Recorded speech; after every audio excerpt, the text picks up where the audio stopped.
You are listening to Bridging the Gap, the podcast where we talk about businesses going global with the help of localization. Stay put to meet the marketing, product, and software experts that make brands international. And learn strategies to speak your customer's language. Hello, everyone. Welcome to the Bridging the Gap podcast by Localazy. This is a podcast about business, localization, and language realities. And today we are going to talk about an issue that many digital companies have to face, and that is getting an ISO certification. If you don't even know what is that about, we have the right person here to tell us about it. This is Ferry Haris. He's a cybersecurity and private management expert from Amsterdam. Hello, Ferry. Hello, good morning. Well, as far as you know, you help companies with their IT risk management, right?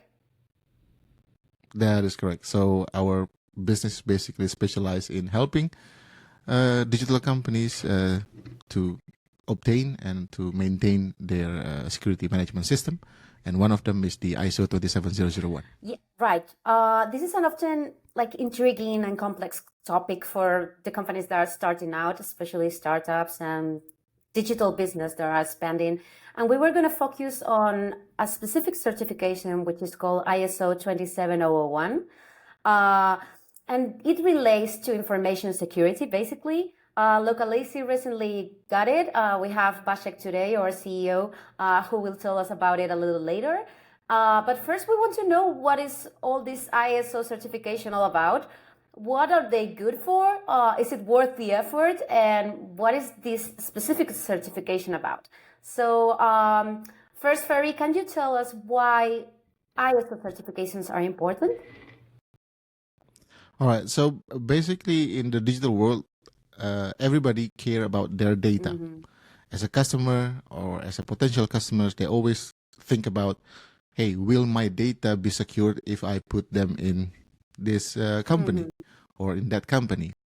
And how to prove that is normally with one of the certifications like ISO 27001, which basically it says that someone else independent from our company have do an audit, check every single items according to the standard, and they can confirm that the company follows exactly the requirements to be a secure company. So basically, this certification shows your potential customer, your existing customers, that as a company, you do care about security, you follow all the good practices in the security, and you make sure that the customer's data is protected, is secure, according to the laws and regulations in your country. So pretty much you can see this as a showcase that your company is serious about securing your customers' data. And that's what makes it important, especially for all digital companies nowadays. Because again, the basic questions from any customers would be, will my data secured if I give it to you or not? I was wondering, as you were talking about this worldwide application of ISO, it does work in every country. Is it an industry standard? What can you tell us about it? Yes, so ISO standard is worldwide accepted standard. And not just about location, but also the type of industries. So if you are financial services, or if you are e-commerce, for example, if you are manufacturing, as long as you are talking about the same ISO standard, then everybody will follow the same document, follow the same framework. It also means that any size of the company, whether you are small, micro, medium, or large size, they will always reference to the same document. So by referring to ISO standard, it helps everybody talking about the same language, because other frameworks sometimes is very specific to a country. So for example, maybe some audience also heard about SOC 2, SOC number 2. Pretty much the SOC 2 is more gearing towards North America, where the language that they use, the standard that they use, is more often accepted on that part of the world, not just the rest of the world. So one of the good things of ISO is wherever you are, whatever your business is in terms of industry, whatever your size of the business, then you're always speaking the same language. And Ferry, would you recommend to get both ISO and SOC 2? So in this case, I always mention about what is your target customers, right? So if you're focusing on, let's say, region like Europe, Asia, Australia, ISO is always your best friend as a starting point. But then if you are aiming for clients in North America, like including Canada, by the way, then you also need to look at it. But for me personally, if you already start with ISO 27001, typically to switch or to add several other controls on SOC 2, it will be easy because ISO standard is more stringent in terms of the requirements. It's a lot more than a SOC 2. So if you are already, let's say, expert, practice a lot with the ISO certifications, when you need to add SOC 2, then the transition would be easier for you instead of the other way around. So if you start with SOC 2 and then you would like to be ISO 27001 certified, normally the path is a bit longer and it's a bit challenging. Interesting to know. That's great because we are just going through the SOC 2 certification process. We have all the evidence collected already. So fingers crossed. Okay. So I was wondering, now that you mentioned it, Vasek, what did it make you decide to get ISO 27001 specifically? Can you tell us a little bit about how Localazy just decided to go through the process, which we're going to talk about in a moment? Yeah, basically it was the requirement. It was a deal breaker.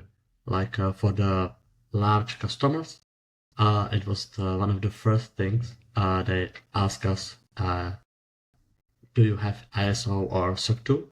And since we haven't back then, it was a deal breaker. And so, we really needed it to serve our largest customers.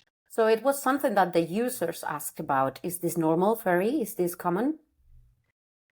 It is. And to be very honest, the request will be a growing demand. Why? In many countries, there are new regulations that requires anyone who would like to purchase a new digital services, they have to do what we call as third-party risk management, like a due diligence of that new vendors, right? And one of the easiest tasks that they will do is asking whether you have that certification or not. So going forward, that request is not going to slow down. It's going to go up. That's for sure. Yeah, there's the new directive from the European Union. It's called NIS2, which basically requires ISO for certain industries. That is correct. And many more countries following the same path. Well, so it seems that the certification is very robust, even for the governments to just stipulate it. I was wondering, how does the process look like if I have a startup or even a big company that wants to be ISO certified? What is the first thing I have to do? Where can I find the information? Is it easy to just go on the process? Just tell us a little bit about it. So I think in general, there are plenty of information already on the internet about the process.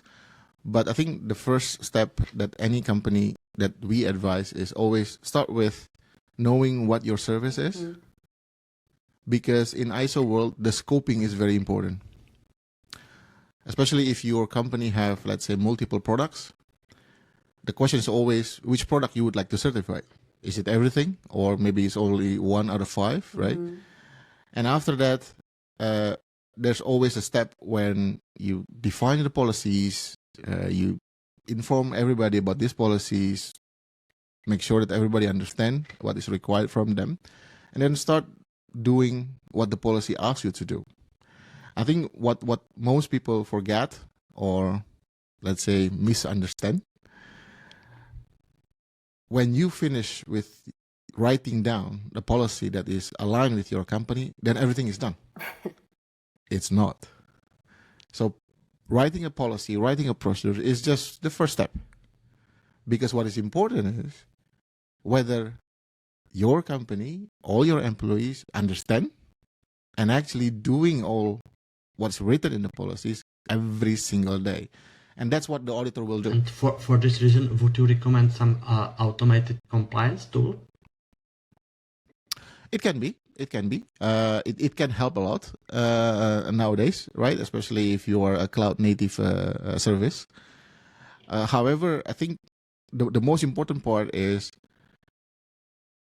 making sure that actually everybody understands it, because the tool can help you to automate some tasks, but then most of the tasks are not in the tool.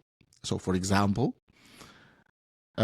some tools says that we will manage your employees' access, which is great. But then, for example, if your HR function forget to tell, hey, there is one employee will leave the company next week, the automation will not know that they will off next week. Then you will always have a gap. So it helps to a certain extent, but what's important is, again, what I always call as a culture. Yeah. So even if you don't have some kind of automation software to help you in the process, I have clients that everything is run under SharePoint and Outlook calendar, and it's fine. Yeah. So it's not the ultimate hack, so to say, to get the certification, to maintain the certification. The ultimate hack is actually that people understand what they need to do and the way to do it, whether you do it manually, whether you use automation software. That's a choice, because sometimes, especially a micro or small businesses, they always think about, do I want to spend this amount of money for only such software that only gives such capabilities, right?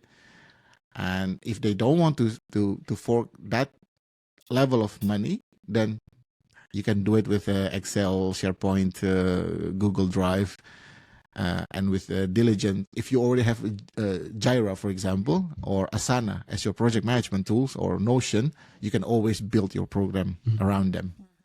So that's my take, at least. We were talking about the requirements, the requirements of this specific certification, the 27001. What are the kind of things it covers, and how can you prepare for them? Yeah, so basically, as I mentioned earlier, it's all about starting with the scope, and then you define the policy. But what is important is that it covers both organizational side of the security and also the technical part.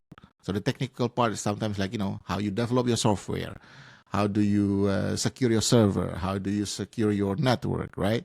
But then the organizational part is always asking about, how do you onboard your new employees? Do we give them a training? Do they know where to go if there is an incident?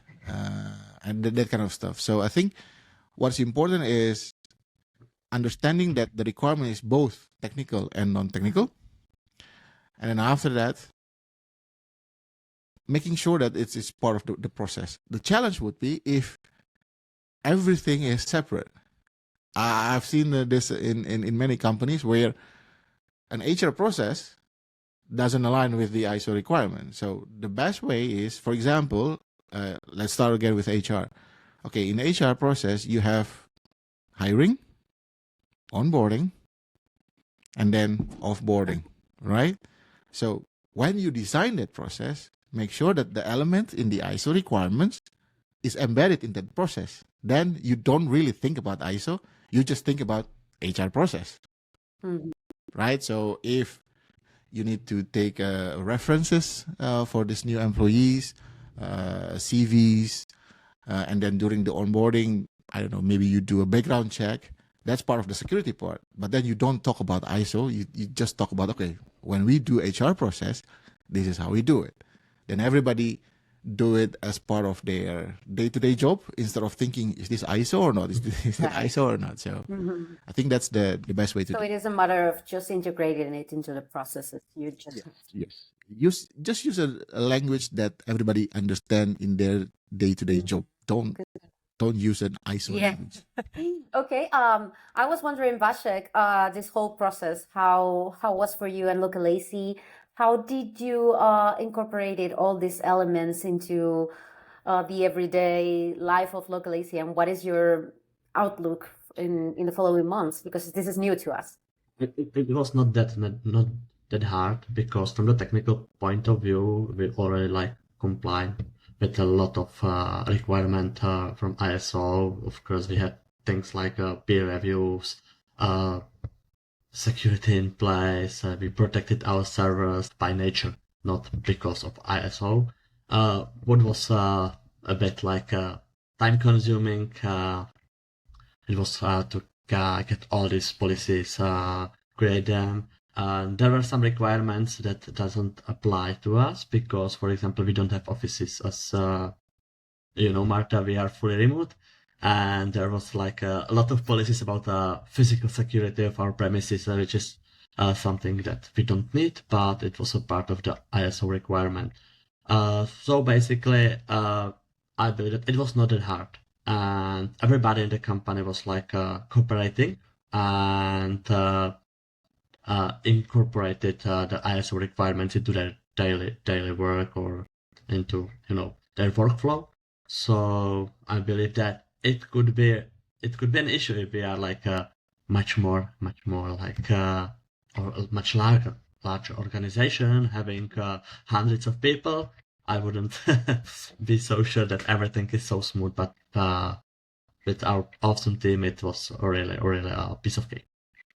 So maybe I just want to add something that what Vasek already mentioned, and that's the key, which is actually most of the time everybody is already doing what ISO requires, but they don't realize it according to the ISO language.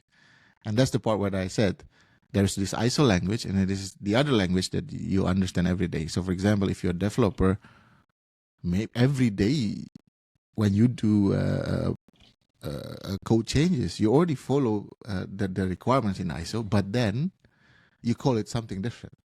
So most of the time, it's not that different. It's just they are using a different language. It becomes second nature. Yeah.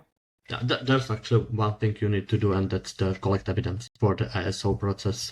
You need to collect some evidence that you are actually doing it that way. And from this point of view, automated compliance tool is, for me, lifesaver, because it automatically collects that we do, all the code reviews, and that we classify repositories and do regular database restoration checks and things like that.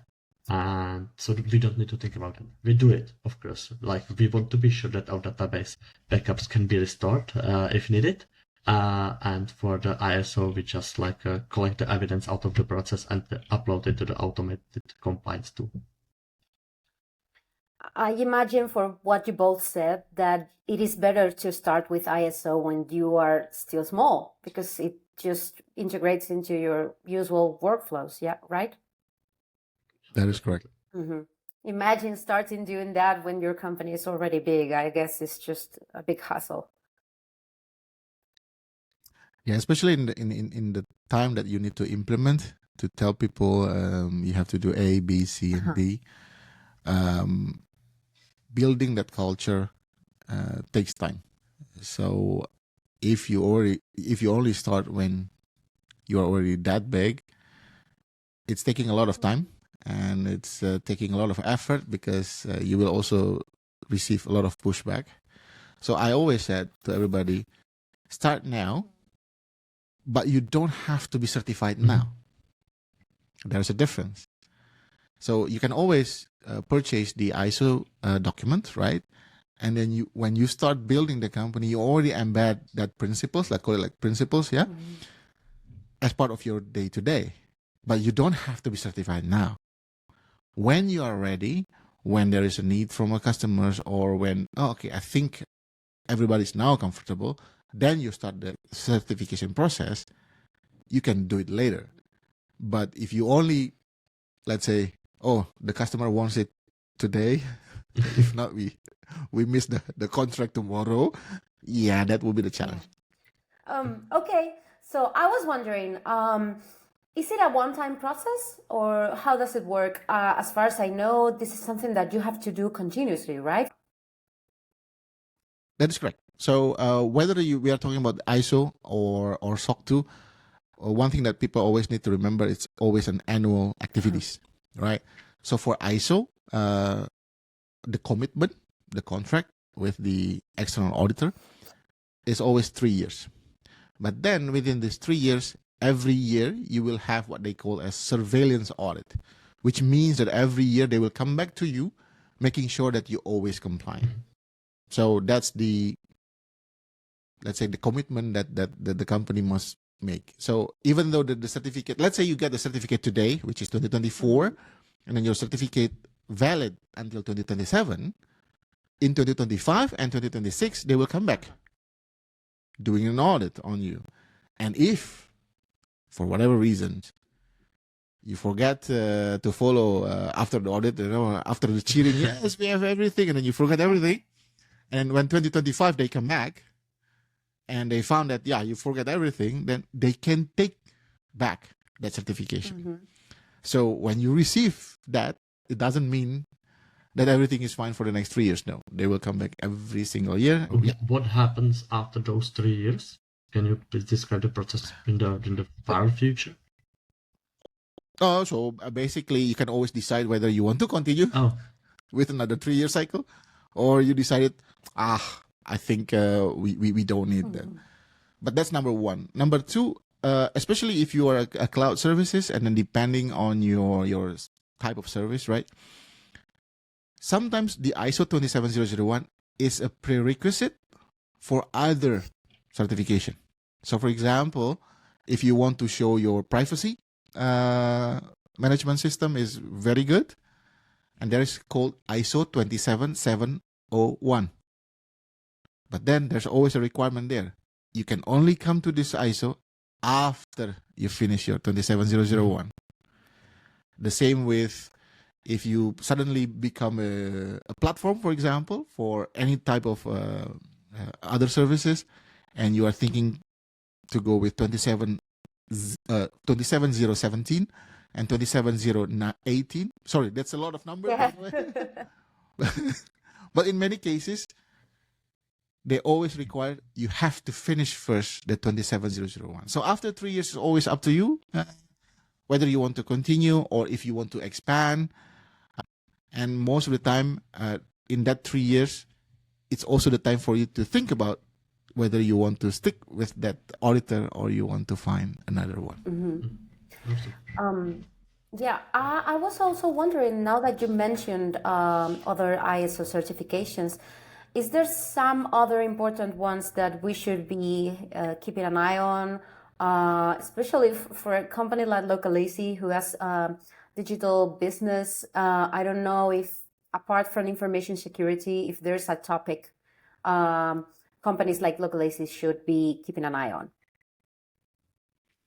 I think what is very prudent for the past year, especially, people always ask about privacy, whether you have to be compliant with the GDPR or CCPA in the States or whatever states local regulations, or if you go to Asia, for example, there is this PDPA in Singapore. They will always ask about the privacy nowadays. The problem is, if you always need to show them that you comply with every single local privacy law, that takes a lot of time. That takes a lot of effort. And that's where the ISO 27701 come into play. Because there's always a pattern between these different privacy laws. The only difference is sometimes, for example, for country A, if you have a breach, then the notification is 72 hours. But for another country, is 48 hours. Or for one country, you have to retain the personal data for minimum 1 year. For another country, it's 6 months, for example. So the matrix is just a difference. But the pattern that you need to store or limit storing personal data. That's always the same. And that's the reason why I always said, once you are ready with the 27001 from security point of view, the next step, I would recommend to go for the privacy with the 27701. And then you just create this extra annex. Okay, because our customers in Europe, okay, this is how we comply with GDPR. Some of our customers in Singapore, this is how we comply with PDPA. But then the certification, the 27701, will be accepted all over the world. Wonderful. I was wondering, Bashek, if you can tell us a little bit more about the benefits you've seen that Localazy is already getting with ISO. So it's no longer a deal breaker for us, and is the communication with some of the larger customers. There are usually some kind of security audits from their side, and you are required to answer a lot of questions about your infrastructure, about your security, and so on. And many of these surveys or audits already comes with a list of questions you are not required to answer if you have ISO or SOC 2. So it really saves a lot of time. And I believe that to some extent it's going to be a competitive edge, because not all the companies in the industry actually have this certification, but our marketing team is a bit slow on putting it on our website. So hopefully it's going to happen soon. Yeah, hopefully. I was wondering also, do you feel that you're spending less time on security questionnaires, or that the trust has increased in any way between the users that ask for the certification? I don't think that we have enough evidence for it at the moment, but definitely we already answered a lot of these security questions, and what I can say now is that we wouldn't need to do that if certified before. And for some customers, as Ferry already mentioned, you can get the certification right away. So some customers was like, yeah, it's a requirement, we want to use your service, and we are ready to wait a few months if you are already in process. So for some of our customers, it was also the requirement, so we can now keep them using our service, because in the meantime we get the certification. Got it. Good to know. So I think we're going to leave the conversation here. Before we go, Ferry, if you want to just give us any other tips that you think are helpful for getting this certification, so our listeners know how to do it and what to expect. So if you want to just add any other tip, what is the most important thing you would say to them? I think for me, learning from many companies contacting our company, the main thing that I will tell everybody is put time. Why? Because most of the time, people come to us because they already hit the wall and they need the certification yesterday. That's not going to work. So I always said, at the minimum, prepare yourself for the implementation for 3 months, 3 to 4 months. So if you know it now, let's not wait until you hit the wall and then start running, because it's not going to be a smooth journey, right? So you can always get everything ready in a few weeks, like the policy you can create in a few weeks. If you buy a software, many things you can configure it in just a couple of weeks. But then building that culture will not happen in weeks. When the audit comes, you will receive a lot of, let's say, pushback from the auditor. I don't see this happening. I don't see that happening. So my recommendation is always put time. If you are small businesses, at least talk about 3 to 4 months. We can always squeeze it down, but then everybody will kind of quote unquote, leave whatever they need to do, just focus on this ISO. It's not nice for the business, right? So if 3 to 4 months is just enough time that everybody can also still focusing on their day-to-day job, while at the same time we are building. So it's more like kind of like a relax process instead of rushing everything. I think that would be my main recommendation, because people always forget implementing ISO, getting the audit. It's not just about how much money I need to spend. We always need to remember how much stress that the team will have to face. And that stress level, if you calculate into euros, into US dollar, it costs a lot as well. If your team members are stressed, they cannot do their day-to-day job, the productivity goes down, then actually your ISO cost goes up exponentially. So I think that's what most people forget. They always talk about getting the policy in place, getting all the fancy tools in place.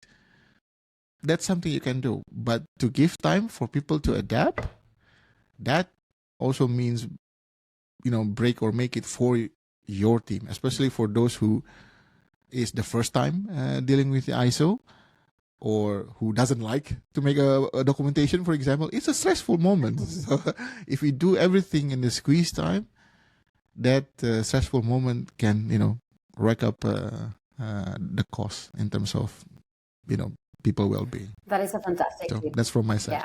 Yeah. Pace yourself. Definitely, it's better to hire you and get the stress out of their shoulders. Well, That can also be an option. Okay, guys, thank you so much, Ferry, for joining us. Thank you, Vasek, for being here too. It's been a very interesting conversation. We hope these tips can help you get your ISO certifications in order and pacing yourselves to get them. And thank you for being here on the Bridging the Gap podcast. We will be back very soon with another episode. And until then, goodbye and thank you for being here. Bye-bye. bye. If you like this episode, please follow our channel and add it to your favorites so you don't miss the next conversation. You can also follow us on LinkedIn and YouTube for updates and bonus content. Until next time, stay curious.